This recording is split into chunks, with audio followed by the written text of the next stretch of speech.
Esto quizás ya lo habíamos mencionado, ¿verdad? De la parte periférica hemos dicho que los nervios pares craneales que hemos repasado en la clase práctica son parte de este sistema grande, que es el sistema nervioso periférico, ¿verdad?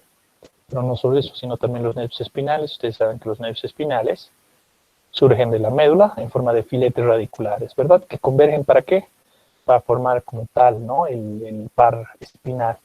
Pero este se forma de dos raíces, ¿no? Una raíz nerviosa anterior, que generalmente está compuesta por fibras motoras, es decir, eferentes, que van a viajar desde las neuronas del asta anterior hasta lo que van a ser los órganos efectores periféricos, ¿no? Músculos, etc. Por otro lado, también tiene una raíz nerviosa posterior, que está formada por lo general por fibras sensitivas, que son aferentes, que van desde los cuerpos celulares de los ganglios sensitivos y se extienden hacia las terminaciones sensitivas y centralmente también al asta posterior, donde hacen sinapsis. Posteriormente está ya hasta niveles superiores, ¿verdad? Hasta áreas sensitivas, etc.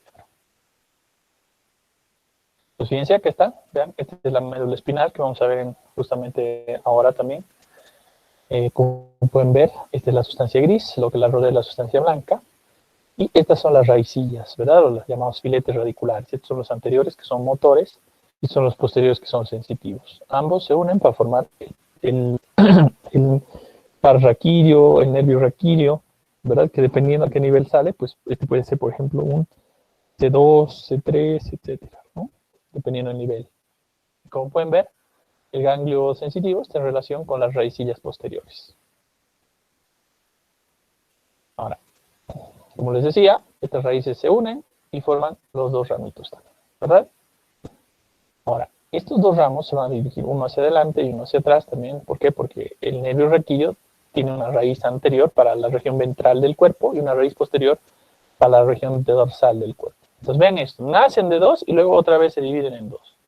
Ahora, por ejemplo, esta que va a ser el ramo anterior, ¿verdad? Aquí está el ramo anterior y más delgadito que este ramo posterior. Este ramo anterior es el que se está yendo a toda la parte anterior del cuerpo humano, a la región ventral, y este se va a ir al dorso, a la espalda.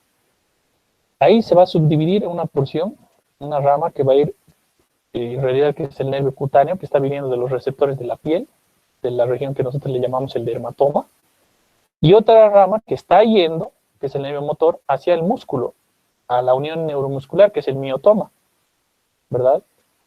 Pues vean, así está compuesto.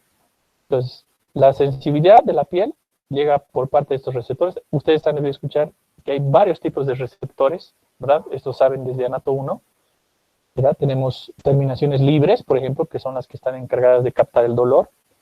Terminaciones también de calor-frío, ¿no? Como los corpúsculos, ¿verdad?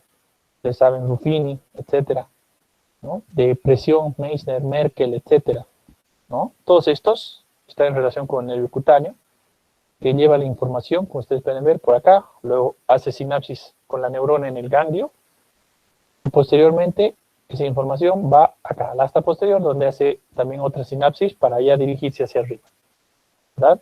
En cambio, la parte motora está yendo, está viniendo desde acá, desde los núcleos motores del asta anterior. Sus fibras son estas, que van a formar la raíz anterior, se van a ir por acá y van a pasar finalmente hasta el músculo, lo que va a generar la contracción muscular, ¿verdad? De esa manera se da el impulso nervioso también a nivel de estos. Acá en esta imagen ustedes están viendo los diferentes dermatomas que tiene la piel.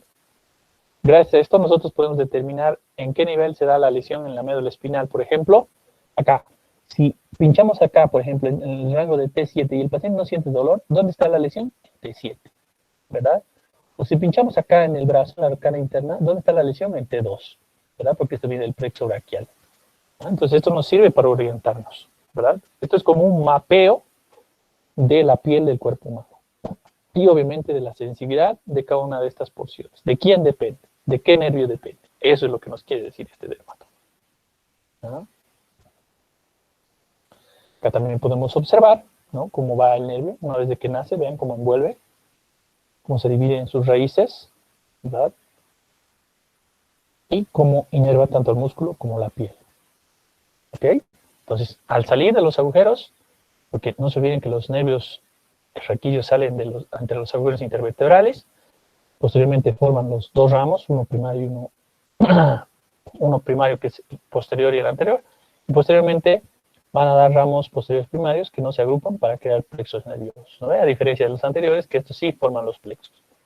A los ramos anteriores se agrupan para crear estos plexos, los cuales van a emerger la mayor parte de los nervios periféricos, ¿verdad? Tenemos dentro de los plexos, por ejemplo, el plexo braquial, el plexo lumbar, ¿no? El plexo sacro, etc. Los nervios craneales ya hemos mencionado, ¿no? Los vamos a volver a mencionar. Ahora, hay que tomar en cuenta que en todos estos nervios siempre hay fibras somáticas y fibras viscerales, ¿verdad? Las fibras somáticas pueden ser fibras sensitivas generales, fibras motoras somáticas. Las fibras viscerales pueden ser también fibras sensitivas viscerales o fibras motoras viscerales, ¿verdad? Las fibras somáticas son las que transmiten impulsos a los músculos esqueléticos, es decir, voluntarios, no se olviden eso, ¿verdad? Por otro lado, también las fibras sensitivas generales son las que transmiten sensaciones corporales, ¿verdad? Al sistema nervioso como tacto, presión, dolor, etc. ¿Verdad? ¿Qué sensaciones tenemos? Dos tipos, exteroceptivas, propioceptivas. Exteroceptivas son las que sentimos del medio externo, sobre todo, ¿verdad? Propioceptivas de nuestro medio interno, de nuestros órganos, sobre todo, vísceras, etc.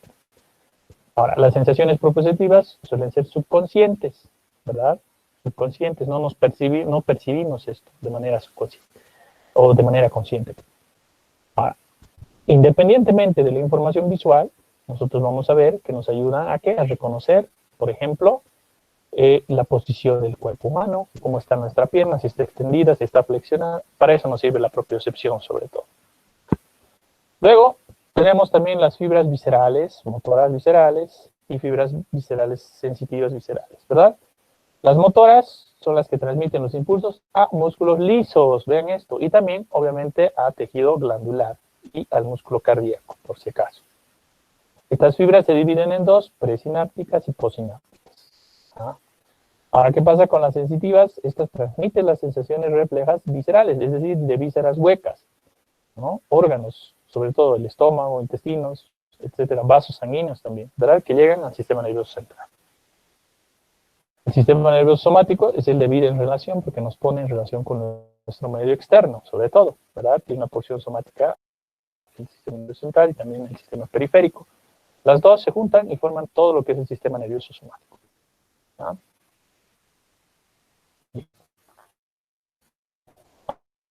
Ahora, las pistas, ¿verdad? Las actividades del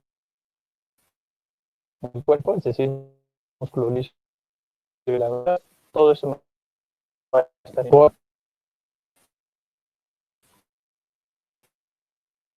la sensibilidad que nosotros sentimos de los receptores de la piel, ¿verdad? Y también de algunos músculos, articulaciones, etc. Y el somático motor es el que nos brinda, ¿qué? Los movimientos voluntarios y reflejos. ¿Por qué? Porque inerva los músculos estriados, ¿verdad? Aquí está, músculo estriado. Perdão, doutor. ¿Verdad? Puedes volver un slide porque la internet se ha fallado. Solo un rato. Claro, ahí está. Fíjense, ahí está. Esto, como les digo, es el excepto. Esto no controla el sistema somático. De esto, ¿quién se encarga? De las vísceras. Por ejemplo, este es el esófago. Por ejemplo, aquí está la parte gastrointestinal, ¿verdad? Glándulas, etc. De esto se encarga ¿quién? Se encarga el autónomo, ¿no? Ahora, vean esto. Acá les decía, ¿verdad? Gracias, doctor. Somático, de nada. El somático se va a encargar del músculo estriado, ¿verdad? Y va a generar ¿qué? Una respuesta motora. Todo esto dado mediante la integración de un arco reflejo. No se olviden que siempre tiene que haber un estímulo, ¿verdad? Acá entra la ley que les explicaba en la anterior clase, la ley de acción y reacción. Toda acción genera una reacción, ¿verdad? Entonces sería el estímulo, ¿no? Realmente el estímulo, como ustedes van a ver, está integrado dentro del arco reflejo. Para ello tiene que haber un receptor, un centro integrador, que puede ser el cerebro o la médula, y por otro lado un efector, que generalmente son los músculos, ¿no? O las glándulas también. Pero del somático no se olviden, prohibido glándulas, prohibido visceral. Esto es del autónomo, este sí. Ajá. Ahora, hablando del sistema nervioso autónomo, ¿no? También le llaman visceral, neurovegetativo, etcétera, como ustedes prefieren llamarle. ¿Por qué se caracteriza? Vean, tiene fibras motoras que se van a destinar, ¿dónde? Al músculo liso, por ejemplo, del estómago.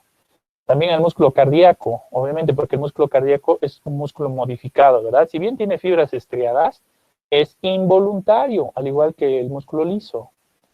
Ahora, por otro lado, glándulas. ¿Qué glándulas? Por ejemplo, vean, ahí están, páncreas, glándulas gonadales como los testículos, los ovarios, etcétera, ¿verdad? Suprarrenales, todas estas glándulas. Ahora, el sistema nervioso autónomo funciona mediante una serie de dos neuronas, siempre, siempre.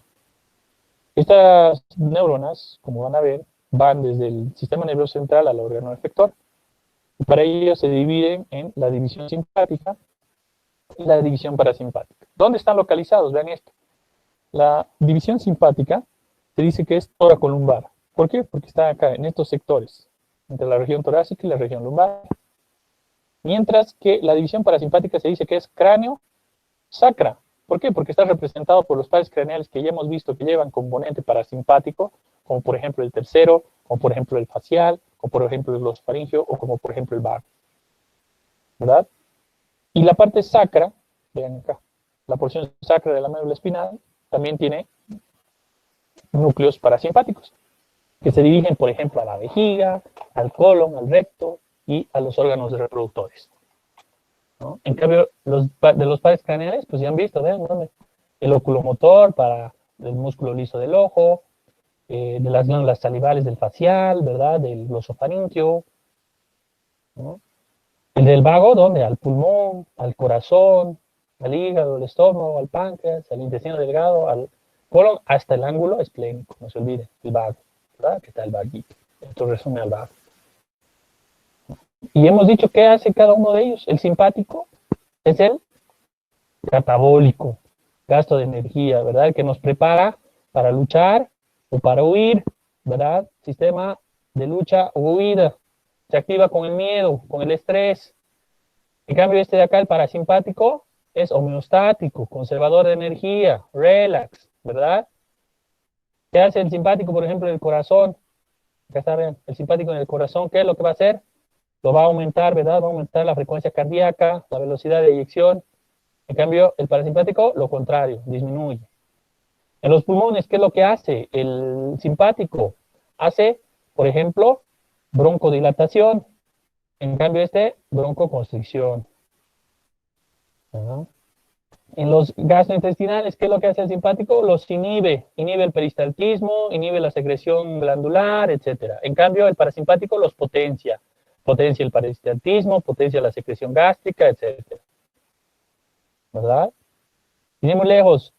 En los vasos sanguíneos, ¿qué es lo que hace el simpático? Vasoconstricción, por ende aumenta la presión arterial. En cambio, el parasimpático, vasodilatación, por ende disminuye la presión arterial, ¿verdad? Entonces, de esa manera antagónica actúan los dos sistemas, simpático y parasimpático, a tener muy en cuenta. Ahora, en el tubo digestivo, por ejemplo, ¿qué es lo que hace el simpático? Les decía, inhibe el peristaltismo, va a construir los vasos sanguíneos para redistribuirlos y mandarlos a los músculos, que son los que van a necesitarlo, ya sea para correr o para pelear. Y luego contrae también el esfínter interno del ano, ¿verdad? Lo contrae. En cambio, el parasimpático, vean todo lo contrario. Estimula el peristaltismo, estimula la secreción de los jugos digestivos, va a contraer el recto y a su vez va a inhibir el esfínter. Por esto es que se van a liberar los esfínteres, ¿no? Por eso cuando uno, con un ejemplo simple les voy a poner, ¿no? Cuando uno está en una situación de estrés, de miedo, en lo mínimo que piense es en ir al baño, ¿verdad? Pero cuando uno está de ocioso, ahí de vago, siempre tiene ganas de hacer todo, ¿no? Tiene ganas de miccionar, tiene ganas de defecar, le dan ganas de todo, ¿verdad? Hasta de reproducirse. ¿Por qué? Porque también ahí actúa ¿quién? Actúa el parasimpático, ¿verdad? El parasimpático. Bien, entonces ahí está el sistema, fíjense. La primera neurona o presináptica, que es la llamada también preganglionar, porque está por delante de porque está después, ¿verdad? ¿Dónde se encuentra normalmente la primera neurona? En la sustancia gris del sistema nervioso central, puede ser de la médula espinal. ¿Dónde se encuentra la segunda? Generalmente esta hace sinapsis con el axón de la primera neurona a nivel del ganglio, ¿verdad? Y sus fibras, por cierto, finalizan en el órgano efector. Acá están viendo, fíjense, ahí está, esta es la integración. Vean, acá estas son las astas laterales, y acá encontramos núcleos de tipo autónomo. Pueden ser simpáticos o parasimpáticos, dependiendo a qué nivel de la médula estamos hablando. ¿De qué nivel de la médula estamos hablando? Por ejemplo, si este es un corte a nivel de la región torácica, va a ser simpáticos. Pero si es un corte a nivel de la región sacra, obviamente son parasimpáticos. Fíjense que están yendo sus fibritas, ¿verdad?, hacia lo que es la región del ganglio. Este es un ganglio simpático, ¿no? Este es el llamado tronco simpático. Acá están los ganglios, estos son los ganglios simpáticos, y es acá donde hacen sinapsis con la neurona postganglionar, que es esta. ¿No? Posteriormente estos ya viajan, ¿verdad? Y es el nervio visceral, que puede ir a otro ganglio o puede ir directamente al órgano efector, dependiendo. ¿No?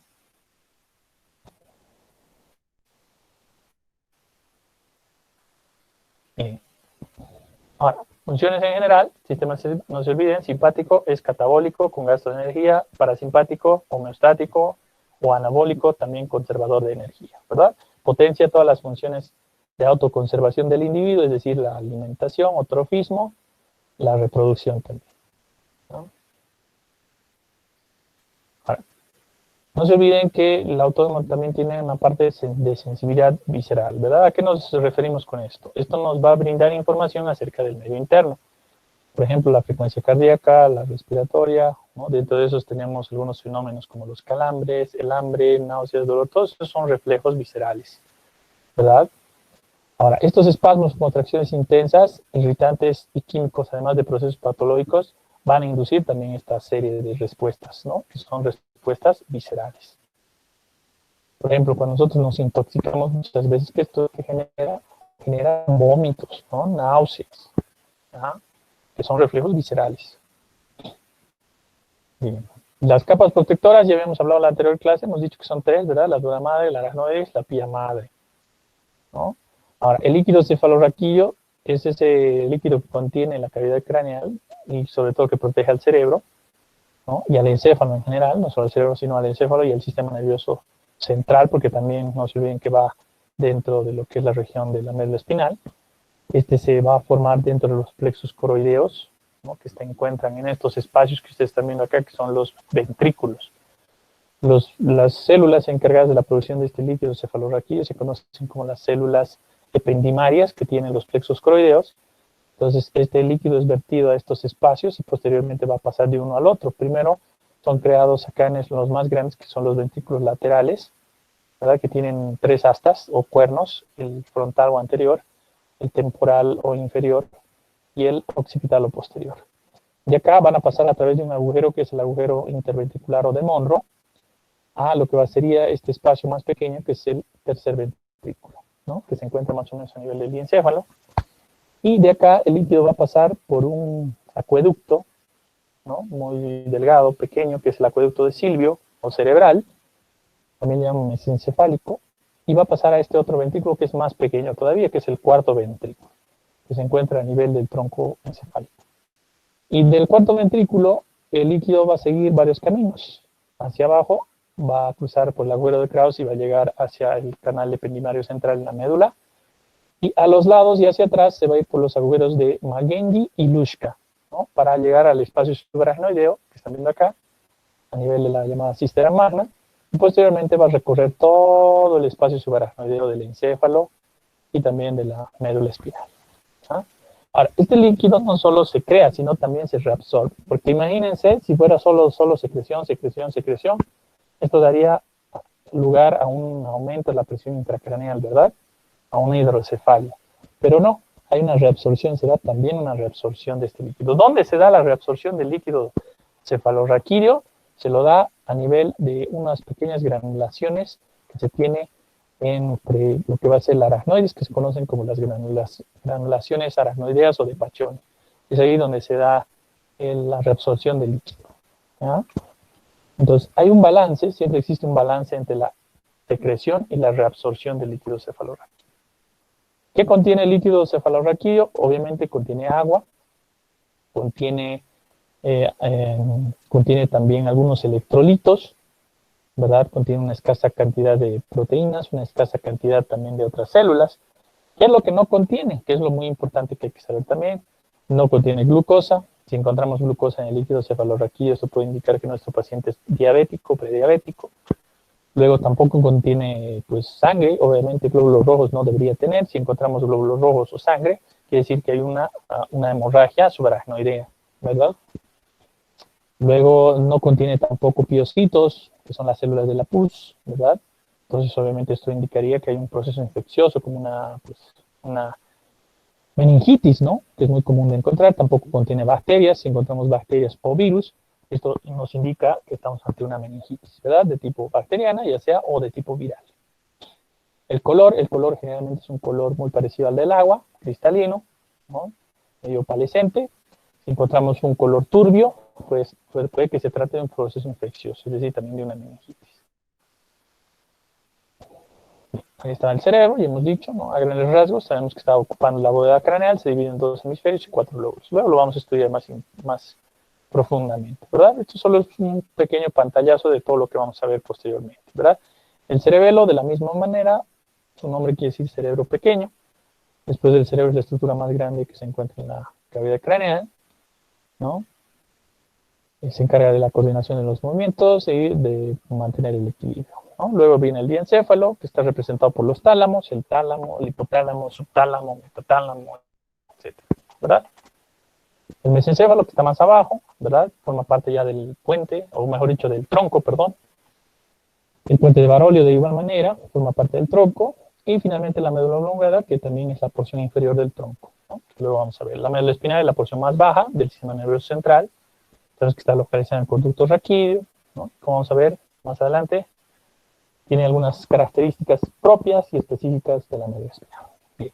Antes de terminar con el tema de generalidades, también nos faltaba hablar de lo que es la glía, ¿verdad? Las células de la glía.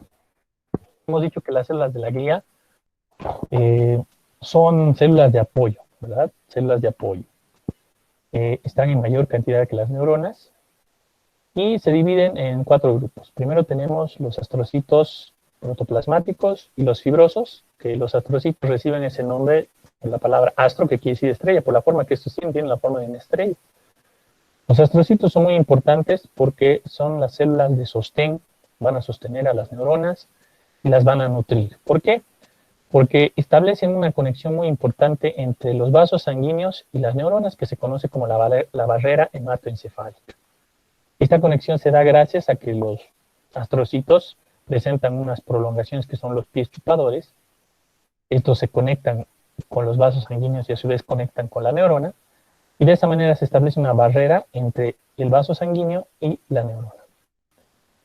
Ahora, no todas las sustancias pueden penetrar esta barrera hematoencefálica, es por eso que sirve como un factor de protección también esto, ¿no? Hay sustancias que, pues, lastimosamente no penetran la barrera hematoencefálica y por ende no causan efectos neurológicos.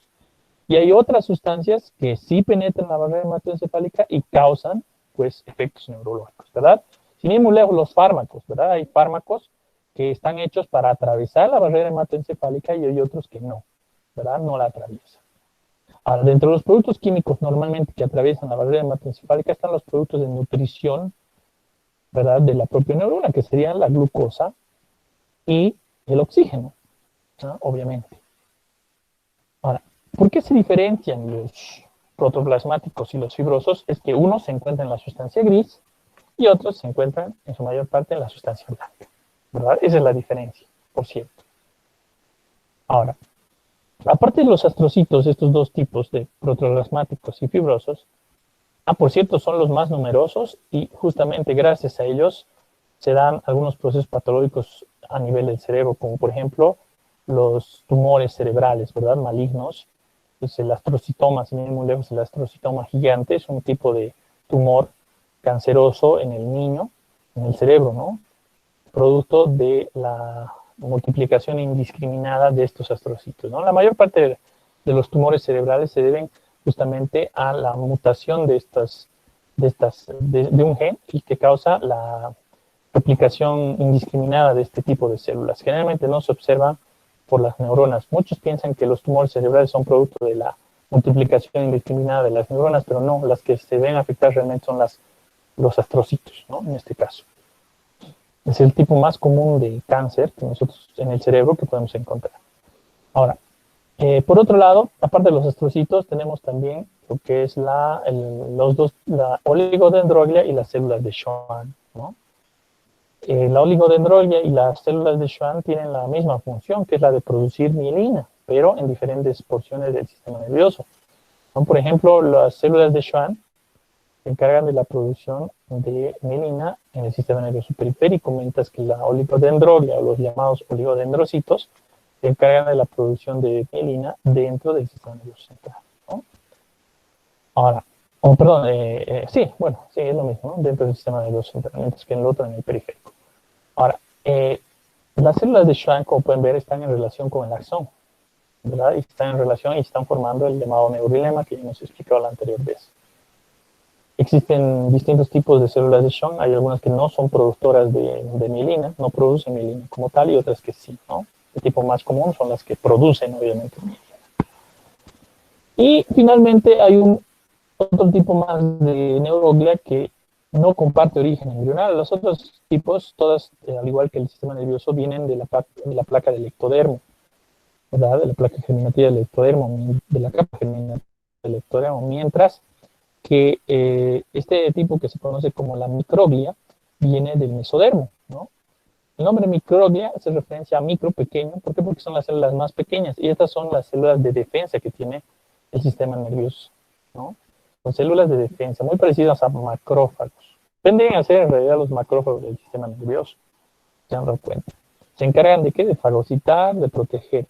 Esa es la función que estas tienen, ¿no? Esos son los diferentes tipos entonces de neuroglia que nosotros tenemos también a nivel del sistema nervioso, ¿no? Y es importante también que las conozcan. Bien, habiendo dicho esto, con esto hemos terminado el tema de generalidades. Vamos a empezar ahora con el tema de lo que es médula espinal.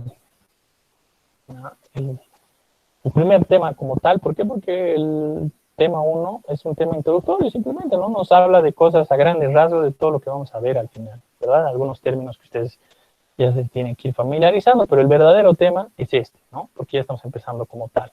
Vamos a ir desglosando todo el sistema nervioso central primero, desde abajo hasta arriba. Es decir, vamos a empezar por médula, luego vamos a ir al bulbo, luego nos vamos a ir a estudiar puente, mesencéfalo, diencéfalo y finalmente cerebro. Así, de esa manera. ¿Okay? Y de esa manera está en su libro, justamente. ¿Ya? Bien, ¿cómo estamos con la conexión? ¿Me están siguiendo todos? Está bien, ¿No hay ningún problema? Muy bien. Bien, entonces vamos a comenzar con lo que es médula espinal, ¿verdad? Ya hemos tenido un adelanto, ¿verdad? De lo que es la médula espinal, hemos visto así a grosso modo que forma parte del sistema nervioso central, ¿verdad? Ahora, sabemos que se encuentra alojada en el interior de un conducto que se forma por la unión de todas las vértebras, ¿verdad? Que es el llamado conducto raquídeo, le dicen también conducto medular.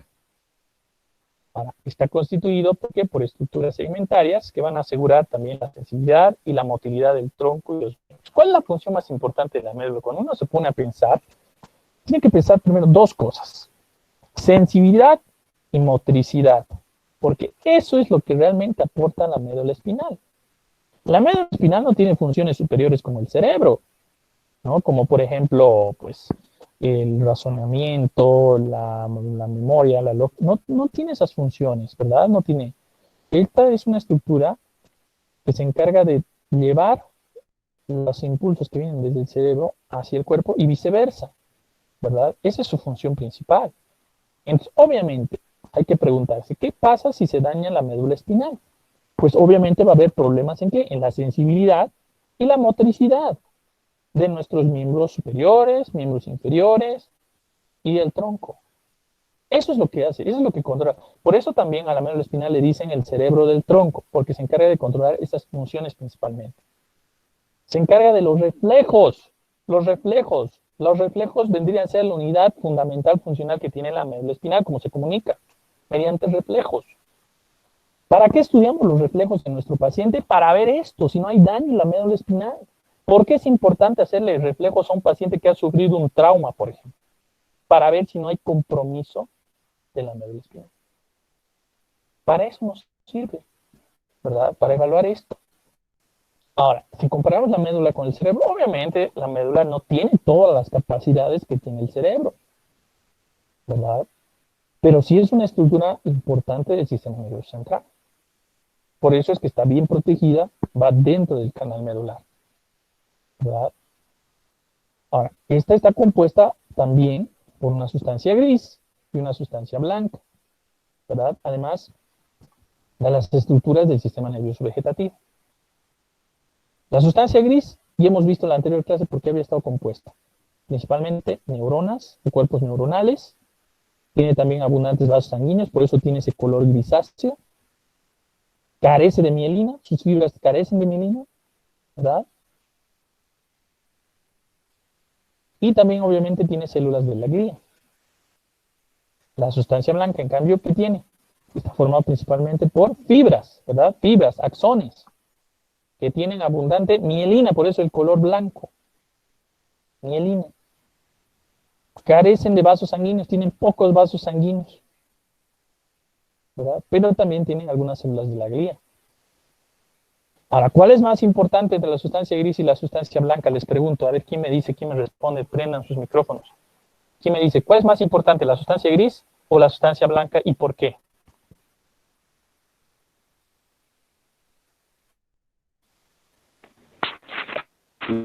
La sustancia gris, doctor. Muy bien, ¿por qué? Porque abarcan los cuerpos, neuronales. Exacto, los cuerpos neuronales. Y no se olviden que los cuerpos neuronales no pueden regenerarse, no sufren, ¿verdad?, regeneración. En cambio, los axones sí pueden repararse, sí pueden regenerarse, ¿verdad? Vean eso, esa es la diferencia. Por eso es vital que la sustancia gris no se dañe. Un nervio, si un nervio se secciona, tú puedes reparar ese nervio y recupera su función. Pero si una neurona muere, ya no la puedes recuperar, ¿verdad? Entonces la importancia está en la sustancia gris sobre todo. Ahora, la neurona es la única parte del cuerpo que no se recupera, ¿no, doctor?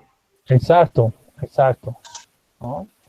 Si se han dado cuenta, la mayor parte de las células sí se regeneran como tal, ¿verdad? Sin ir muy lejos, nuestras células epiteliales todo el tiempo están, ¿no?, sufriendo este recambio.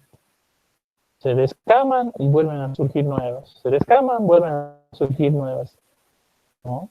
Pero lastimosamente las neuronas no, ¿verdad? Y es acá donde entra, pues, la terapia con células madre, ¿no? Las células madre, ustedes saben, son pluripotenciales, pueden cambiar en cualquier tipo celular, incluyendo neuronas. Por eso es que están siendo probadas como tratamiento en pacientes que han tenido lesiones también a nivel de la médula espinal, que han sufrido una sección completa de la médula espinal para tratar de regenerar estas neuronas y recuperar las capacidades motrices y sensitivas que tiene ese paciente, ¿verdad? Entonces es muy importante eso. Ahora, sabemos que es una estructura vital, entonces tienen que estar protegidos. Entonces la médula espinal está protegida, ¿verdad? Para ello tienen los famosos estuches, el estuche duro y el estuche blando, ¿no?, como vamos a ver más adelante. Esto le van a brindar la protección necesaria para que no se dañe, pero aún así sufre lesión, ¿verdad? Infrecuentes. Ahora, si vemos el aspecto macroscópico, ¿qué forma tiene la médula espinal? Tiene una forma cilíndrica, ¿verdad? Una forma alargada. ¿Cuánto mide? Esto varía en el varón y en la mujer. En el varón mide aproximadamente 45 centímetros de largo por 8 milímetros de diámetro. En la mujer puede ser alrededor de 43, ¿verdad? De 42 a 43 centímetros. ¿Se extiende desde dónde? Se extiende desde el foramen magno del hueso occipital hasta el borde inferior de la primera vértebra lumbar. Hasta ahí llega. Hasta la unión del disco entre la L1 y L2. Hasta ahí llega la médula espinal.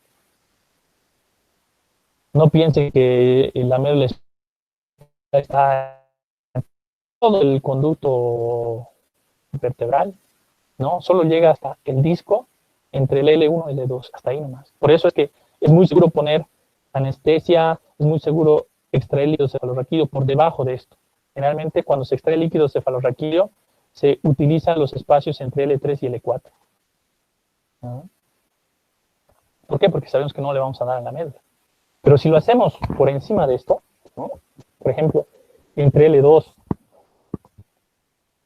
y L1, es muy probable que le demos a la médula, a la parte inferior de la médula, que le llaman el cono medular. Termina como un conito, por eso le llaman el cono medular. ¿Cuáles son sus límites? Su límite superior en la cara anterior de la médula está dado por lo que va a ser la decusación de las pirámides o el entrecruzamiento de las pirámides, que es donde termina, por cierto, el bulbo raquídeo y empieza la médula espinal. Y su límite inferior sería el cono medular, ¿verdad? El cono medular. ¿No? Para su estudio va a tener tres caras, una cara anterior, las caras laterales y una cara posterior. ¿Cuál es la consistencia? Se dice que es blanda, pastosa, muy parecida a la consistencia del cerebro. El color, coloración que va desde el grisáceo al blanquecino.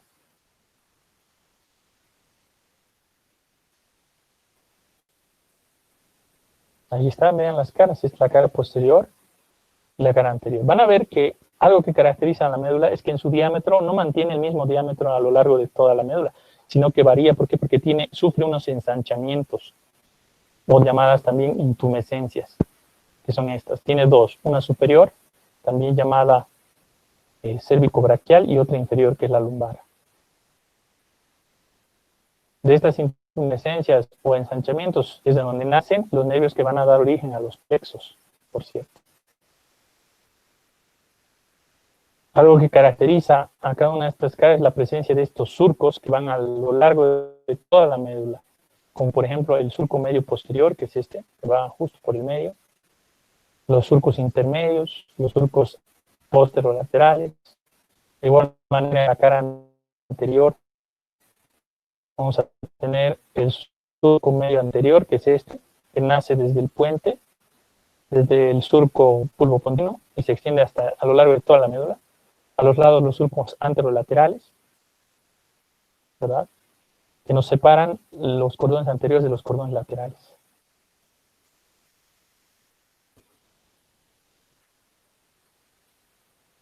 En esta imagen podemos ver el cono, y vean que del vértice del cono está naciendo esto, que es el filum terminal, ¿no? Una prolongación larga que tiene la médula, que llega hasta el sacro y se incrusta, se une a la región posterior del coxis. Ahora, si comparamos las dimensiones de la columna vertebral con las dimensiones de la médula, no son las mismas, porque no se olviden que la columna mide 75 centímetros, en cambio la médula mide 45, vean eso.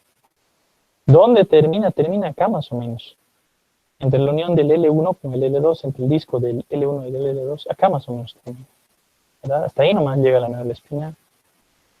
Y ya por debajo ya vamos a ver simplemente las prolongaciones de los nervios, que van a formar una estructura que se conoce como la cola de caballo o cauda equina, ¿verdad? Se llama así porque tiene la apariencia de una cola de caballo y está formada por los últimos nervios de la médula espinal.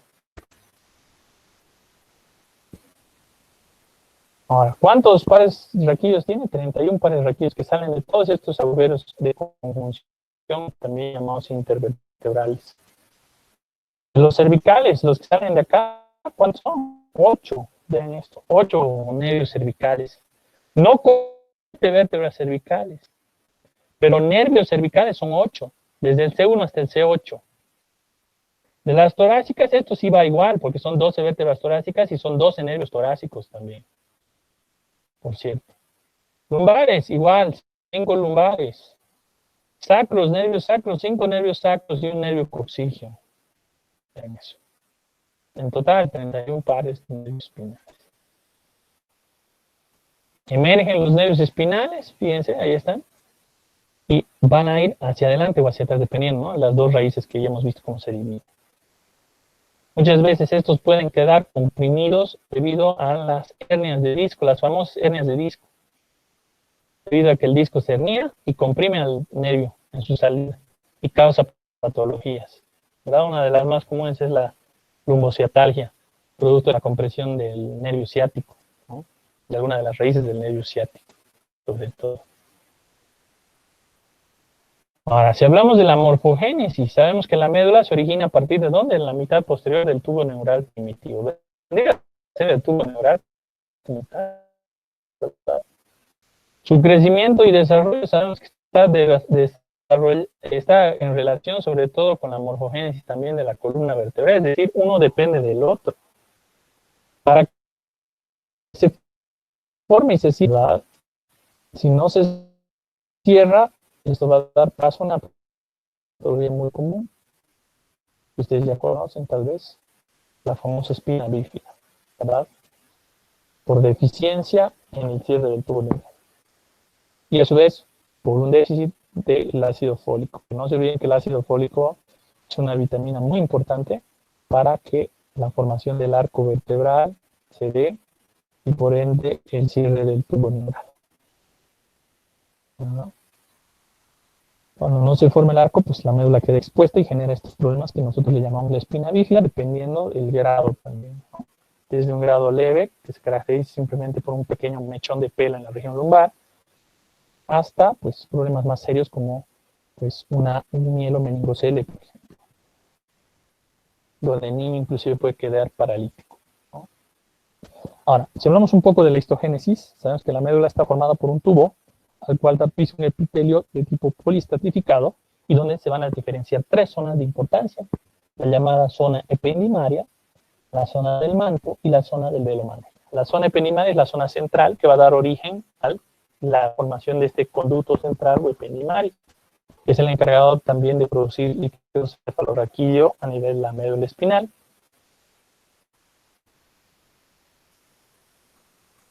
Bien.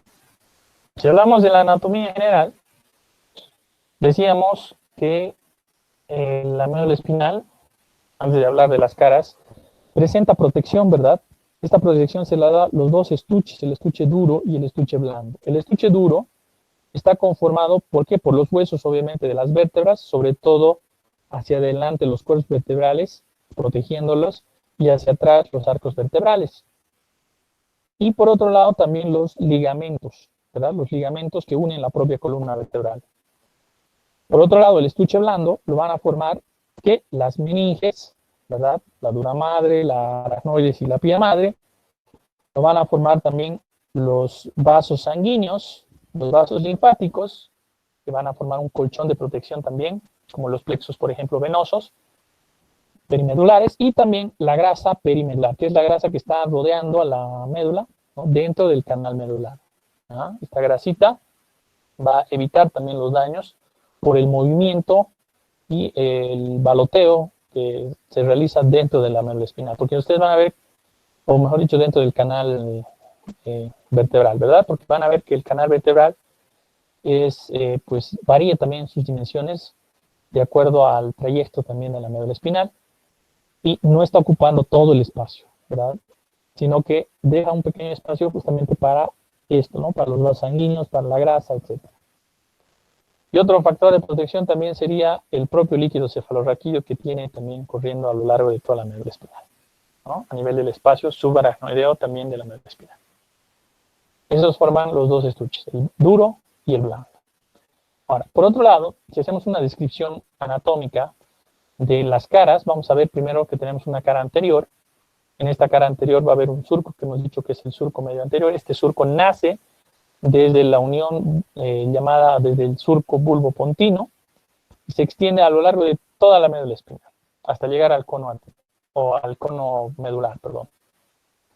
A su vez, vamos a ver que a los lados de este surco medio anterior vamos a encontrar los surcos colaterales anteriores o anterolaterales, que muchas veces estos surcos se subdividen, no se ve mucho, no se ve frecuentemente en el paramediano anterior, que es muy raro de ver. Por lo general solo encontramos los colaterales anteriores, o como en su libro les dice, el anterolateral. Ahora, si nos vamos a la cara posterior, en la cara posterior vamos a encontrar también otro surco, que es el surco medio posterior. Este surco es más profundo que el anterior, solo que el anterior es un poco más separado porque va a alojar en su interior una arteria, que es la arteria espinal anterior. Ahora, a los lados del surco medio posterior vamos a encontrar primero lo que son los surcos intermedios, ¿verdad? También llamados paramedianos posteriores, y luego, más lateral, vamos a encontrar los colaterales posteriores o posterolaterales. y nos van a separar los cordones laterales del cordón anterior, o perdón, del cordón posterior. Estos son importantes también porque a través de ellos van a ir las arterias espinales posteriores, que por cierto son dos. Acá los tenemos, fíjense, acá están viendo, este es el surco medio anterior, vean que recorre toda la médula espinal, ¿verdad? Y luego acá tenemos el surco anterolateral, que vendría a ser este, que está a los lados, ¿verdad? Ahora, este es el ensanchamiento cervical y este es el ensanchamiento lumbar, ¿verdad? Lo mismo hacia atrás, en la cara posterior tenemos este surco que nace del vértice del triángulo vulvar, que se conoce, bueno, en realidad nace antes, ¿no? Pero se proyecta desde acá, desde la región del óbex hacia abajo, y también llega hasta el cono medular. Es el surco medio posterior. A los lados del surco medio posterior se puede notar un pequeño surco, que es el surco intermedio, en muchos de los casos, y lateral a ese recién el surco colateral posterior o posterolateral. Ahora, la médula se caracteriza porque está dividido en cordones, sobre todo la sustancia blanca. Tenemos el cordón anterior, el cordón lateral y el cordón posterior. Rodeando a la sustancia, o mejor dicho, en el centro de la sustancia blanca, vamos a encontrar esto que es la sustancia gris. La sustancia gris tiene una ubicación interna y se caracteriza porque está compuesta por astas, ¿verdad? Por cuernos. Tenemos un asta anterior, un asta posterior y un asta lateral. El asta lateral no se ve en todos los sectores de la médula espinal, solo en algunos. Ahora, dentro del asta, estas astas, esto es visto, la figura como tal representa una H, ¿verdad? En un corte transversal. Pero si lo ponemos en perspectiva en 3 dimensiones, van a ver que esto no es solo un corte transversal, no es solo una figura en forma de H o asta, sino que es una estructura columnar, es una columna gris. Por eso se habla de la columna gris. Que se lo estudia así por astas, se le dicen astas porque siempre lo hacemos mediante cortes transversales. Y en un corte transversal esta columna se vería como astas, ¿verdad? Astas anteriores y astas posteriores. ¿No? Ahora, uniendo los dos lados derecho e izquierdo de la sustancia gris, tenemos la llamada comisura gris. ¿Qué es una comisura? Es una estructura que une, ¿no? Dos lados en este caso. Y a su vez se va a dividir en dos porciones, la comisura gris anterior y la comisura gris posterior. Esta división se da más o menos a la altura del conducto central o ependimal. Ahora, ¿por qué son importantes estas áreas? Porque van a formar, en relación a la función, áreas motoras, áreas sensitivas, ¿no? Y también áreas, pues, visceromotoras y viscerosensitivas. Ahora, fíjense, si hacemos un corte transversal, ¿no? A nivel del conducto central o ependimario, vamos a encontrar que la sustancia gris se va a dividir, como hemos dicho, en dos regiones, una posterior o retroependimaria y una región anterior preependimaria. En la región posterior vamos a encontrar a su vez una porción anterior que va a ser el área visceral sensitiva y una región posterior que es el área somatosensitiva, ¿verdad? Esta se encarga de la parte del control sensitivo visceral de las vísceras, ¿verdad? Como por ejemplo el dolor visceral. Y esta se encarga de la parte somatosensitiva, es decir, de la sensibilidad general, ¿no? Por ejemplo, de la piel, tacto, presión, dolor, termoadhesia. Ahora, en la región preependimaria también vamos a ver un área anterior y un área posterior. En el anterior vamos a encontrar el área somatomotora, que es donde pues, las fibras que salen de esta área van a ir a los músculos esqueléticos de todo el cuerpo. Y luego, posterior, donde va a estar el área visceromotora. Las fibras van a ir a los músculos lisos, ¿verdad? Lisos, de las vísceras. ¿Ah? Aquí está, fíjense, esto es un corte transversal de la médula espinal, donde podemos apreciar esta figura que les decía que tiene forma de H. Esta es la sustancia gris de la médula espinal, y todo lo que ven acá, que rodea, es la sustancia blanca, ¿verdad? Y esos son los cordones, ¿no? Este, por ejemplo, todo esto es el cordón anterior, está unido acá por la comisura blanca anterior, ¿verdad? El derecho con el izquierdo. Separando el cordón anterior de esto, que es el cordón lateral, tenemos acá dos surcos. Bueno, primero este surco, que es el surco anterolateral o colateral anterior, y hacia atrás el surco colateral posterior, posterior lateral, que nos separa el cordón lateral del cordón posterior. Entonces tenemos, vean, 4 cordones. Anterior, laterales y posterior. ¿No? Y si tomamos solo una parte, una hemimédula, serían 3, ¿verdad? Anterior, lateral y posterior. Como pueden ver, el cordón posterior está subdividido por otro surco, que es el surco paramediano posterior, también llamado intermedio, que nos va a separar los dos haces que tiene el cordón posterior, que son el haz de Gol y el haz de Burdak, ¿no? Que luego esto vamos a hablar más después. Ahora, si nos enfocamos en la sustancia gris, hemos dicho que tiene la forma de una H, o la forma de unos cuernos, ¿verdad? De unas astas. Estas más anchas que van hacia adelante, porque esto es adelante, esto de acá vendrían a ser las astas anteriores, que tienen función motora. No se olviden, astas anteriores siempre lo van a relacionar con ¿qué? Con función motora. Y estas de acá atrás vendrían a ser las astas posteriores, que son más delgadas y más largas. Estas tienen función sensitiva. No se olviden, astas anteriores motoras, astas posteriores sensitivas. Y uniendo esto, tenemos acá la comisura.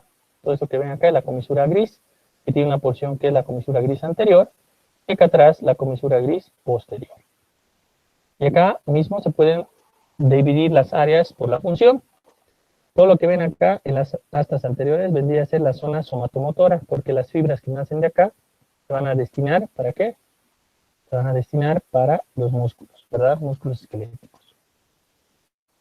Luego, acá en lo que sería la comisura gris anterior va a estar el área llamada visceromotora. ¿Por qué? Porque las fibras que salen de acá, sobre todo de los núcleos de la asta lateral, se van a distribuir a los músculos lisos. Luego más atrás, acá tenemos en lo que sería la comisura gris posterior, tenemos el área llamada viscerosensitiva. Acá llegan aferencias que vienen de las vísceras, ¿verdad? De los receptores de las vísceras, como el dolor visceral, es decir. Y todo esto, que sería, en el asta posterior, sería el área somatosensitiva, como pueden ver acá, va a recibir a lo que son los receptores que vienen de la piel, ¿no? Tacto, presión, dolor, etc. ¿No? Todo esto. Entonces, así se divide, ¿no? Ahora, estas astas son 3, acá pueden ver, ven, astas anteriores, posteriores, y estas de acá pequeñitas son las astas laterales. ¿No? Que es el conducto central o ependimario. A través de él va el líquido cefalorraquídeo, no siempre está presente, se cierra, ¿no? A partir de los 40 años, más o menos, ¿verdad? Se va a cerrar. Esto no quiere decir que ya no llegue el líquido cefalorraquídeo, no se olviden que el líquido cefalorraquídeo va por fuera, también por el espacio subaracnoideo, ¿ya? Bien, ahora, las astas tienen partes también, ¿no? Por ejemplo, las astas anteriores tienen una base, ¿no? Que sería más o menos a este nivel, y tiene una cabeza, que es esta, la más ancha. Ahora, las posteriores tienen 3 partes, tienen una base, tienen un cuello y tienen una cabeza. Sería esto. No se olviden. Base y cabeza en las anteriores, en las posteriores base, cuello y cabeza. Ahora,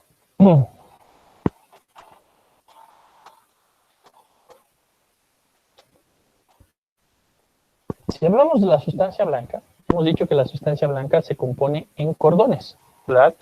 Su ubicación está periférica, por fuera, externa, rodeando a la sustancia gris, que es la más importante. Esto por lógica, pues obviamente, ¿no? La parte más externa es la que va a proteger la parte más importante, que sería la sustancia gris. Si se daña la sustancia blanca, no hay mucho problema. Pero si el daño involucra la sustancia gris, ahí sí comienzan los problemas, ¿verdad? Por ejemplo, una sección de médula, dependiendo del nivel, esto puede conducir ¿qué? A una paraplegia o a una cuadriplegia, ¿ah? Dependiendo del nivel de la lesión. Mientras más superior, más comprometido va a estar el cuerpo, es decir, el tronco, ¿verdad? Por ejemplo, si tenemos una lesión a nivel de los primeras regiones cervicales, esto va a comprometer ¿qué? Los miembros superiores, los miembros inferiores y obviamente el tronco. El paciente prácticamente no va a poder sentir ni va a poder mover nada del cuello para abajo. Si la lesión es a nivel lumbar, esto solo va a comprometer ¿a qué? A lo que es la región pélvica y los miembros inferiores, ¿verdad? Y así, dependiendo del nivel, pues se van dando estas lesiones. Hablamos de cuadriplegia o tetraplegia, cuando se comprometen los 4 miembros y parte del tronco. Hablamos de paraplegia, cuando se comprometen solo los miembros inferiores. Como les he dicho, el daño puede ser a nivel sensitivo y a nivel motor. Es decir, el paciente no va a sentir nada, ni va a poder mover nada. ¿Ah? Ahora, sabemos que la sustancia blanca va a estar dividida en 3 cordones, hemos dicho, ¿verdad? El cordón anterior, el cordón posterior y el cordón lateral. El cordón anterior, vamos a ver que tiene 2 lados, un lado interno y un lado externo. En el lado externo vamos a ver una raíz y un asta. En el lado interno vamos a ver el surco medio anterior, ¿no? ¿Verdad? Ahora, a nivel de la raíz y el asta, también, en este caso, que une los 2 lados de cada cordón, la comisura blanca, ¿verdad? La comisura blanca anterior va a unir el lado derecho con el izquierdo, sobre todo del anterior. Ahora, el cordón más grande es el cordón lateral porque está compuesto por la mayor parte de haces. ¿Qué es un cordón? No se olviden, el cordón es un conjunto de haces, conjunto de fibras, ¿verdad? Agrupadas en mayor número, puede ser también conjunto de fascículos. Eso es un cordón. Ahora, el cordón posterior es el que está formado por menos haces. Está formado solo por 2 haces, que sería el haz de Gol, también llamado haz, le llaman también delgado o Grassi, y el haz de Burdak, o también conocido como cuneiforme o cuneatus. Solo esos 2 haces lo forman. Ahora, si vemos externamente, también vamos a ver la emergencia de los famosos pares raquídeos, hemos dicho, ¿verdad? De la médula se originan 31 pares de nervios, ya hemos visto cómo se distribuye. Cada segmento medular va a generar 2 raíces dorsales, 2 raíces ventrales que se unen para formar 2 nervios raquídeos, uno derecho y uno izquierdo, ¿verdad? Que dependiendo del nivel, pues van a recibir los nombres de C1, C2, C3, T1, T2, T3, etc. ¿Qué función tiene en generar un nervio raquídeo? Pues, no se olviden que la rama anterior es motora, la rama posterior es sensitiva, se unen a nivel del ganglio espinal, ¿no? Pasan por el agujero de conjunción, ¿verdad? Pues se van a dividir a su vez en 2 raíces. La raíz ventral va a estar en relación con las fibras motoras, hemos dicho, va a ir destinado a la musculatura somática, es decir, esquelético, a los vasos sanguíneos, músculos viscerales y epitelio glandular. Por otro lado, el posterior sensitivo recibe las vías aferentes de la sensibilidad ya sea profunda, de la superficial y de la visceral, ¿no? Y las vías eferentes también vasodilatadoras.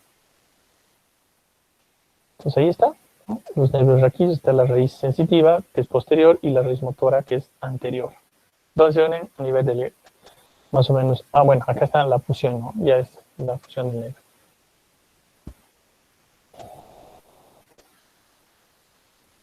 Bien, ahora, algo que no menciona en su libro, y que es importante también conocer, es la vascularización, la circulación sanguínea a nivel de la médula espinal.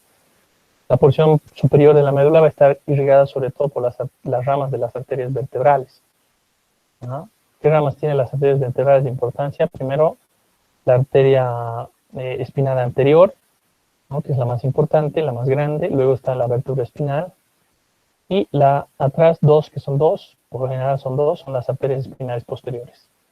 La arteria espinal anterior es muy importante porque va a irrigar que las arterias laterales y el asta anterior, va a irrigar también la sustancia gris central, va a irrigar la región de la columna del Clark, la columna blanca anterior y lateral y el haz piramidal. Mientras que la arteria espinal posterior va a irrigar que el asta posterior y la columna blanca posterior. Por otro lado, también tenemos las regiones inferiores, es decir, el resto de la médula, van a estar irrigadas por las arterias radiculares, ¿no? Que son pequeñas ramas que surgen también a nivel de las porciones torácicas, ¿no? Ahora, en cuanto a la parte venosa, las venas van a formar acá los plexos venosos que están viendo acá, ¿no? Que se forman y van a dar origen a las venas llamadas basivertebrales. Este es el plexo venoso interno, ¿no? Epidural, que está rodeando la región epidural, pues se llama así. Normalmente acá ponen el anestésico. Y como pueden ver, estas van a recibir la sangre de todo lo que es la región interna de la médula espinal, ¿no?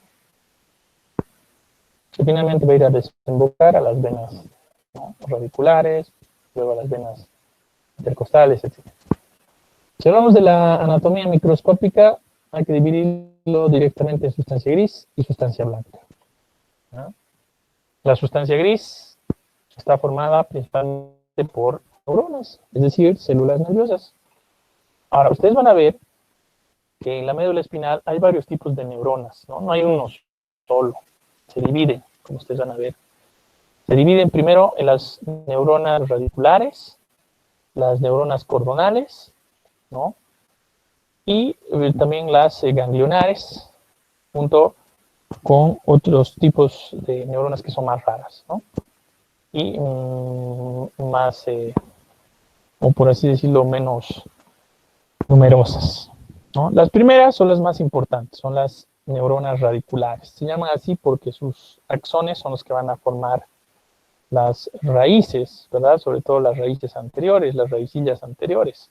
Pues se llaman radiculares. El nombre radicular viene de raíz. De estas tenemos 4 tipos. Tenemos primero las más grandes, que son las alfa-motoneuronas. Luego tenemos las gamma, ¿verdad? Las gamma-motoneuronas. Y luego también tenemos lo que van a ser las neuronas simpáticas y parasimpáticas, ¿no? Que estas, pues, dependiendo de la función que tienen, ¿no? Y también el nivel en el que se encuentran. Luego también tenemos las cordonales, ¿no? Las cordonales se llaman así porque son las que sus axones van a formar los cordones. Estas neuronas están en relación sobre todo con las sensitivas, con la parte de la sensibilidad. Dentro de ellas tenemos las tautómeras, por ejemplo, las hecatómeras y las heterómeras. ¿En qué se diferencian? Las tautómeras son las que generalmente su axón cruza la línea media y terminan por el lado contrario de la hemimédula, ¿verdad? Ascienden por el lado contrario de la hemimédula. En cambio, las hecatómeras son las que estas van a ir por el mismo lado, ¿verdad?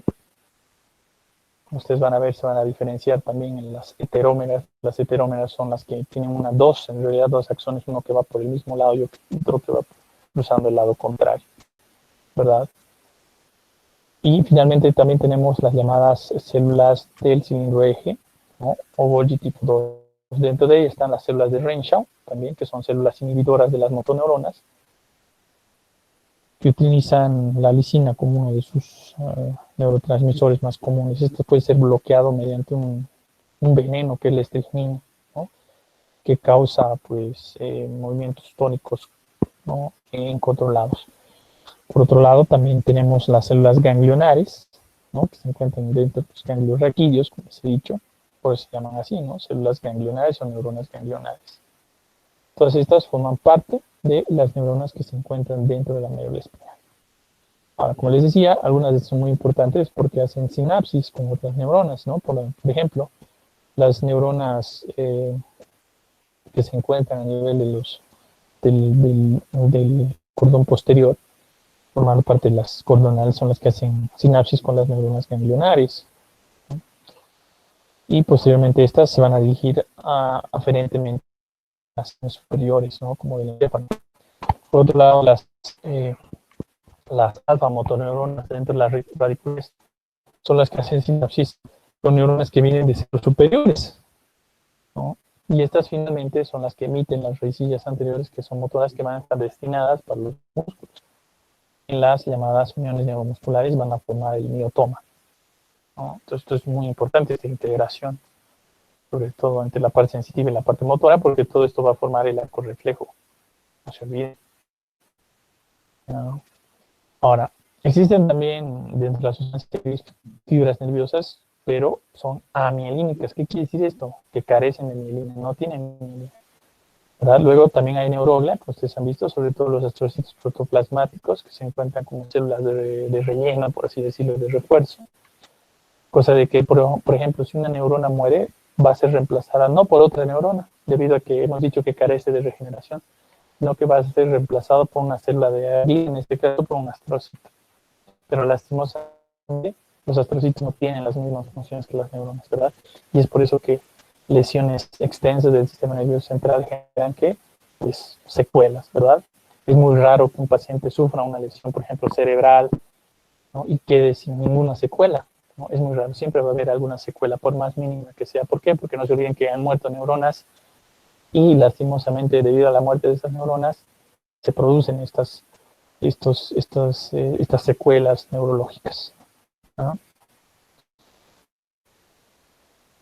Y esto también va a depender mucho de la región que se ha lesionado. Por ejemplo, si se lesionan las neuronas en el cerebro que están en relación con el área, qué sé yo, de la memoria, ¿no? Obviamente el paciente va a perder la memoria, no va a tener problemas a nivel de la memoria. Si se lesiona, por ejemplo, un área relacionada con la audición, el paciente obviamente va a perder la audición y así, dependiendo, ¿no? Qué es lo que se lesiona. El habla, por ejemplo, muchas veces también queda comprometido, especialmente en pacientes que han tenido un accidente cerebrovascular, ¿no? O un derrame, como le llaman, o una embolia. Vulgarmente le dicen así, ¿no? Al accidente cerebrovascular de tipo hemorrágico le dicen derrame.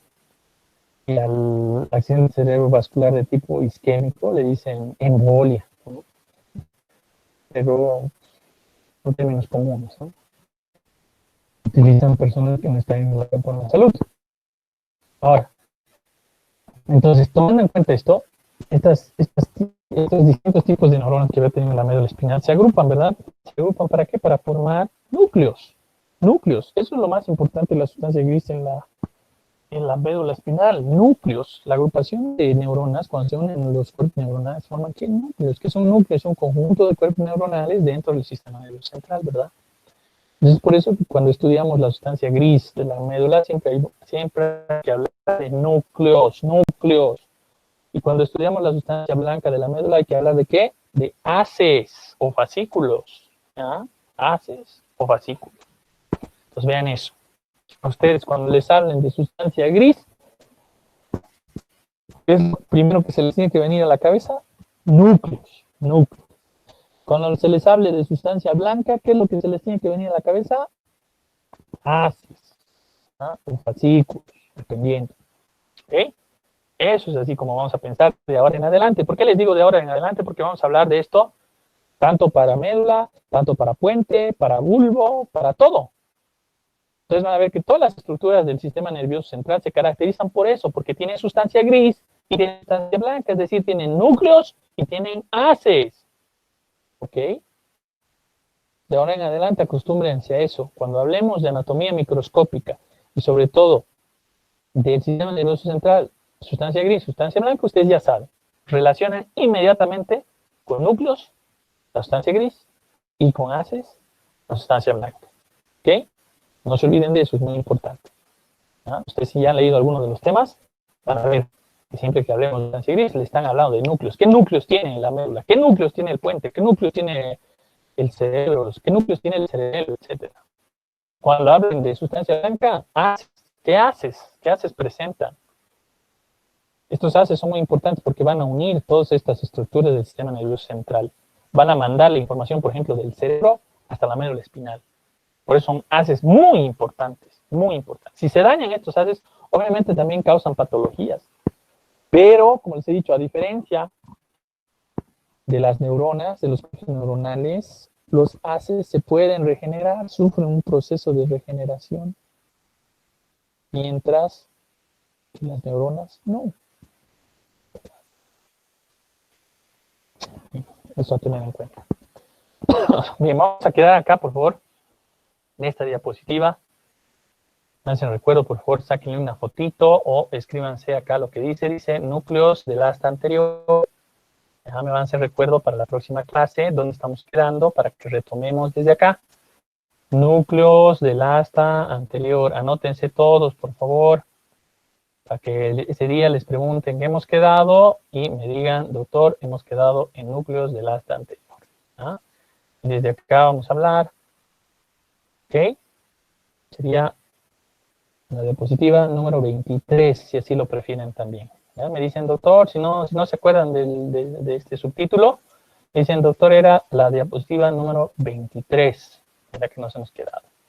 ¿Ah? Ok, por favor, anótense, no se olviden, todos, por favor, anótense dónde estamos quedando para la próxima clase, porque a veces pasa de que nadie se acuerda y después estamos volviendo atrás o me estoy pasando algo y se pierde información, ¿verdad? Entonces, por favor, les recuerdo diapositiva número 23, ¿ok? Bien, hasta acá, ¿alguien que tenga alguna duda antes de terminar la clase? No, doctor, gracias. Muy bien.